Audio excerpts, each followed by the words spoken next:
Exercício número 3. Uma coluna de absorção de 2 metros de diâmetro contém anéis cerâmicos Rashid, formando um leito fixo de 5 metros de altura. Uma corrente gasosa composta de ar misturada com dióxido de enxofre, SO2, sobe ascendentemente através da coluna de absorção em uma vazão de 6 metros cúbicos por segundo. A viscosidade e a massa específica da corrente gasosa é 1,8 por 10 a menos 5 pascal segundo e 1,2 kg metro cúbico, respectivamente. Os dados dos anéis cerâmicos Rashid são: a área superficial por unidade do volume do leito é equivalente a 190 metros quadrados sobre metro cúbico. A porosidade do leito é igual a 0,71. O problema pede: calcule o diâmetro da partícula equivalente e calcule a queda de pressão provocada pelo leito de partículas. Da mesma forma que um exercício anteriores, vamos a começar primeiro fazendo uma esquematização de nosso problema. Então, começamos por nosso esquema. Isso daqui, novamente, representamos aqui uma forma um pouquinho diferenciada. Isso daqui vai representar o nosso leito. E vamos fazer um desenho aqui. Estou destacando que o nosso anel Rashid apresenta um formato cilíndrico. Beleza? As outras informações que nós temos aqui, não temos a área, temos o diâmetro total, equivalente a 2 metros. Temos uma altura do leito fixo, LB, equivalente a 5 metros. Tá? Não está em escala, é simplesmente para ilustrar as principais geometrias da coluna. E na parte inferior, de acordo com o enunciado do problema, temos a mistura entre ar e dióxido de enxofre, ingressando pela parte inferior. Que outras informações nós temos?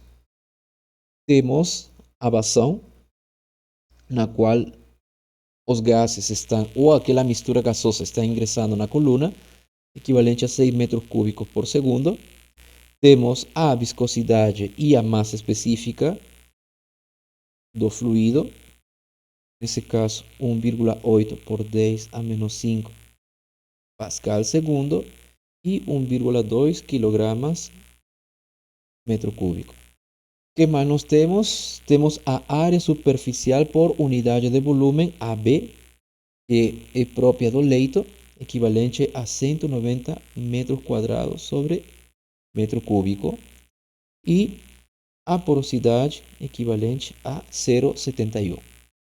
A propriedade que nós vamos utilizar agora, ou que nós vamos estudar, que é a área superficial por unidade de volume, tem uma fórmula específica que relaciona duas variáveis, uma da partícula e uma do conjunto de partículas. Essa área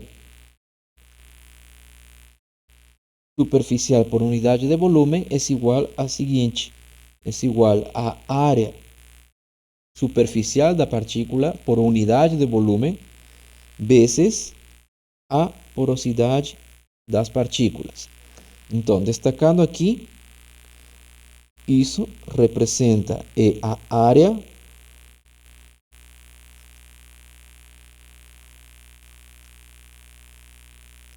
superficial das partículas sobre o volume do leito. Esse daqui é a área superficial, vou simplificar aí, porém sobre o volume da partícula. Beleza? E a porosidade, o que é? É simplesmente a associação do volume que ocupa as partículas, vou simplificar assim, sobre o volume do leito. Beleza? Bom, essa é a explicação das unidades para utilizar essa variável. Então, procedemos a calcular o diâmetro da partícula equivalente utilizando essas novas informações. Então, procedemos aqui a calculando o diâmetro da partícula. Bom, a partir dessa expressão, novamente, a área superficial sobre o volume do leito, equivalente à área superficial da partícula sobre o volume da partícula, vezes a porosidade. Então, nós vamos a determinar aqui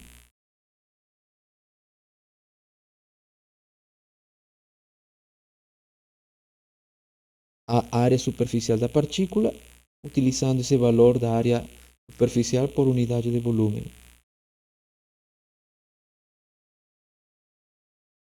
A porosidade, nesse caso, é equivalente a 0,71. E nós determinamos aqui a área superficial das partículas sendo igual a 655,17 metros quadrados sobre metro cúbico. Agora, nós sabemos que a área superficial é a área superficial da partícula, nesse caso uma partícula esférica, sobre seu volume, considerando também uma esfera. A partir dessa associação, só para escrever aqui, isso é a área superficial da esfera, e esse aqui é o volume da esfera. Eliminando π, reduzindo aqui o diâmetro da partícula, nós obtemos uma expressão simplificada, 6 dp. Então, a partir daqui podemos dizer que o diâmetro da partícula é igual a 6 vezes o que? A sua área superficial específica ou área por unidade de volume. Então, aqui o diâmetro da partícula vai ser 6 sobre esse valor que nós encontramos, 655,17 metro quadrado metro cúbico, tá? E nós obtemos um valor de diâmetro da partícula equivalente a 9,1578 por 10 a menos 3 metros. Agora, multiplicando por um fator de conversão, 10 milímetros, que equivalem a 0,01 metros, nós obtemos o diâmetro de partícula numa unidade mais amigável, equivalente a 9,1578 milímetros. Beleza? Esse é o diâmetro equivalente do anel Rashid. A parte B,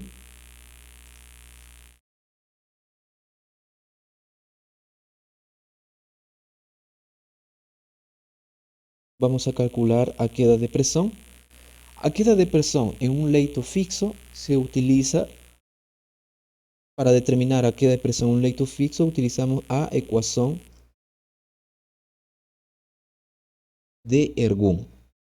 Então, a equação de Ergun tem esse formato.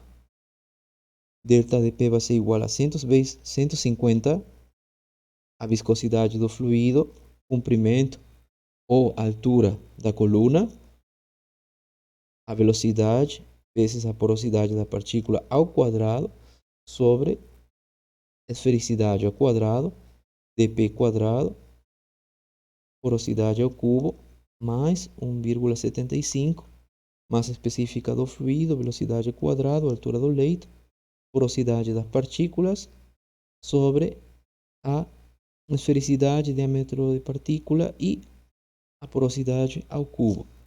Lembrando, pessoal, que isso daqui, a equação de Ergun, é a junção de duas equações que permitem determinar a queda de pressão em um leito fixo, considerando uma componente.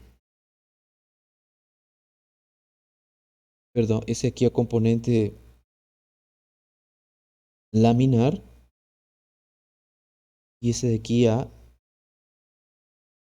turbulenta. Certo? Bom, depois dessa especificação, vamos a observar se nós temos todas as variáveis. Então, a questão de viscosidade, nós temos a viscosidade, que são as propriedades do fluido mais específica. A velocidade não é um dado que nós temos diretamente, porém temos a vazão. e temos o diâmetro do tubo, portanto, podemos determinar a altura do leito, também é uma variável que foi definida, a questão de esfericidade, tá? E diâmetro de partícula já foi calculado. A questão de esfericidade, pessoal, quando o problema não dá, a esfericidade é um cilindro, nós podemos determinar ela a partir do cálculo, ou nesse caso podemos simplificar associando, atribuindo um valor, né, igual a 1. É lógico que um cilindro tem uma esfericidade específica, entendeu? Tem uma esfericidade específica. Só que aqui temos que destacar o seguinte: nós temos o diâmetro de partícula equivalente e nós não temos informações adicionais, tá, referente ao cilindro. Portanto, nós não podemos utilizar ou associar algum valor porque nós não temos as dimensões, né? A relação entre o diâmetro e a altura que corresponde. Bom, em função dessa verificação, procedemos a determinar a velocidade superficial. Então, a velocidade superficial vai ser basicamente o quê? A vazão do gás sobre a área do escoamento. Isso daqui sai de onde? Dessa equação daqui, né? A vazão é igual a velocidade vezes a área, tá bom? Então, a partir daqui, a velocidade vai ser igual a 6 metros cúbicos por segundo, a vazão, dividido entre a área. Pi, o diâmetro, 2 metros ao quadrado sobre 4, que é o diâmetro da coluna. Assim, nós chegamos a um valor de 1,91 metros por segundo. Esse daqui é a vazão da mistura gasosa entre ar mais SO2 que está ingressando pela parte inferior. Beleza? Agora procedemos a substituir todos os valores na equação de Ergun. Então, fica da seguinte forma: delta de P vai ser igual a 150 vezes a viscosidade do fluido, 1,8 por 10 a menos 5. Para simplificar, não vou colocar as unidades, mas nós já sabemos quais são e todas já estão no sistema internacional, portanto não teremos problemas de convergência de unidades. Vezes o comprimento ou altura da coluna, 5. O valor da velocidade, 1,91. Vezes a porosidade, 1 menos 0,71. Lembrando que isso aqui, a porosidade, é referente à partícula, elevado ao quadrado, sobre o diâmetro da partícula, 9,1578 por 10 a menos 3 em metros ao quadrado, vezes a porosidade do fluido, 0,71 ao cubo, mais o segundo termo da equação, 1,75, vezes a massa específica, 1,2, vezes a velocidade, 1,91 ao quadrado, vezes o comprimento, 5, vezes 1 menos 0,71, que corresponde à porosidade dos sólidos ou das partículas. Aqui, diâmetro de partícula, 9,1578 por 10 a menos 3, vezes o valor da porosidade, 0,71 elevado ao cubo. Bom, fazendo o cálculo aqui, delta de P fica o primeiro termo, 72,24, mais 3.389,11. Então, aqui fazendo um destaque, vocês têm a contribuição do primeiro termo e do segundo termo. Nós podemos observar que temos o segundo termo tem um valor muito, muito superior comparado com o primeiro termo. A partir dessa análise matemática, nós podemos dizer que as condições, os valores de vazão, né, estão manifestando, se está comportando de uma forma turbulenta. E eu chego nessa conclusão, não pela determinação do valor do número de Reynolds, aquilo que foi adaptado para o estudo de leito fixo, sino por simplesmente uma análise dos valores. Eu não tenho uma faixa definida. O único que observo é que a componente, né, aquilo que determina o valor ou a quantidade da queda de pressão por um comportamento turbulento é superior a essa componente primária que corresponde à parte laminar. Fazendo agora sim, sumando ambos termos, a queda de pressão é igual a 3.461,34 Pascal. Esse é o valor da queda de pressão. Agora, para verificar isso daqui, nós procedemos a determinar,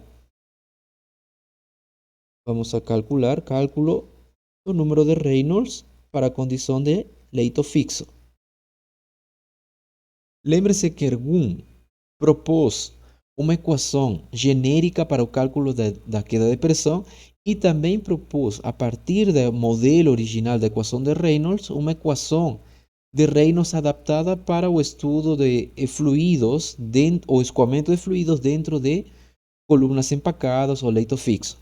A equação tem a seguinte forma: Reynolds é igual ao diâmetro de partícula, velocidade e massa específica do fluido sobre a porosidade das partículas vezes a viscosidade do fluido.